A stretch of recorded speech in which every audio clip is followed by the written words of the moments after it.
Caraïbes pour la FIFA qui s'occupe du développement du football africain, M. Véron.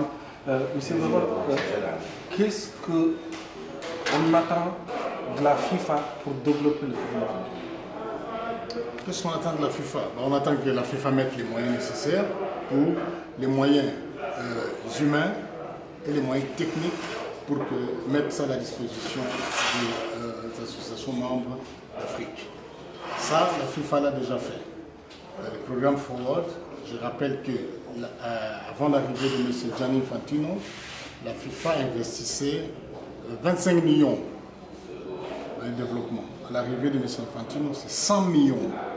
Donc il y a un bond en avant terrible.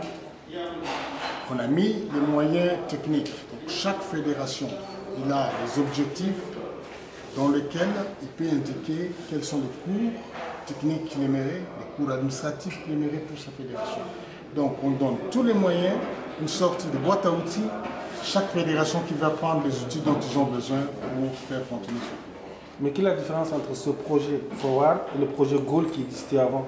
Les gens n'arrivent pas à faire la différence, ou même c'est des projets à part. Non, la différence est simple. Le Goal, ça appartenait pas à Gianni Infantino, c'était pas son projet.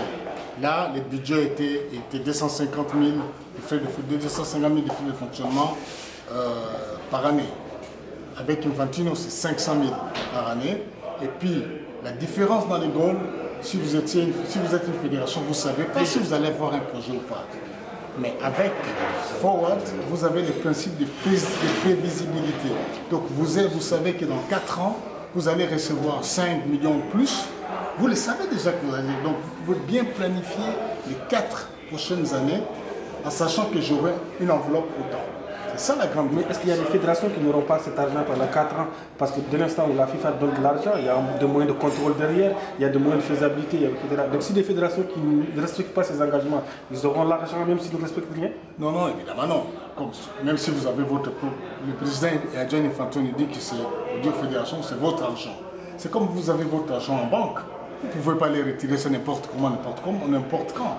Vous allez aux heures d'ouverture de la banque, vous allez amener votre passeport pour montrer que c'est vraiment vous. Toutes ces conditions-là, les Forward a les mêmes. Donc c'est votre argent de fédération, mais avant de le récupérer, il faut remplir les différentes conditions. Ces différentes conditions, c'est des moyens de contrôle que la FIFA a pour s'assurer, la FIFA et les fédérations, que l'argent a été investi vraiment dans le football. Est-ce que ce projet Forward, ce n'est pas un moyen pour la FIFA de détacher les fédérations des moyens de l'État? Par exemple, quand l'État donne des moyens, ils essaient d'intervenir dans des fédérations, il y a des dissolutions de fédérations, par exemple au Mali, par exemple au Cameroun et tout ça. Est-ce que ce projet Forward, en donnant autant d'argent aux fédérations, c'est de permettre à la fédération d'être autonome par rapport à l'État? Vous savez, le développement du football demande beaucoup d'argent. Beaucoup d'argent. Prenons un exemple comme la République démocratique du Congo. Il a 26 provinces. Il reçoit 5 millions pour 4 ans. C'est déjà pas mal comparé au projet Goal dont vous avez parlé tout à l'heure. C'est déjà pas mal. Mais ça ne suffit pas pour un pays comme le Congo. Vous prenez le Nigeria, c'est la même chose. Vous prenez le Soudan, c'est la même chose. C'est des grands pays qui ont besoin de beaucoup d'argent. L'argent que la FIFA, que le Gianni Infantino, il a triplé en arrivant, ça devrait plutôt encourager le gouvernement de dire voilà, maintenant ils ont plus, on rajoute un petit peu pour augmenter le développement. Donc ce n'est pas un frein. Au contraire, d'un côté ça laisse une marge d'autonomie aux fédérations pour ne pas chaque fois aller frapper à la porte de ministre. Mais c'est pour le gouvernement de dire voilà, on a. Maintenant nos fédérations ils ont plus pour le football. Vous pouvez les aider un peu. Donc, doivent être complémentaires plutôt que de dire oh, ça suffit pour eux. Non. Pour certains pays, si on regarde Montserrat dans les Caraïbes, ils ont 5 millions d'habitants. Avec 5 millions, ils ont 5 000 habitants. Avec 5 millions en 4 ans, c'est largement suffisant pour Montserrat. Mais pour Cameroun, Congo, Nigeria, c'est pas ça. Quelques mois après le sommet du bureau exécutif de la FIFA en Mauritanie, vous revenez à Nouakchott, devient la capitale du football africain. Qu'est-ce que la Fédération mauritanienne de football a fait pour que vous venez 2 fois à Mauritanie?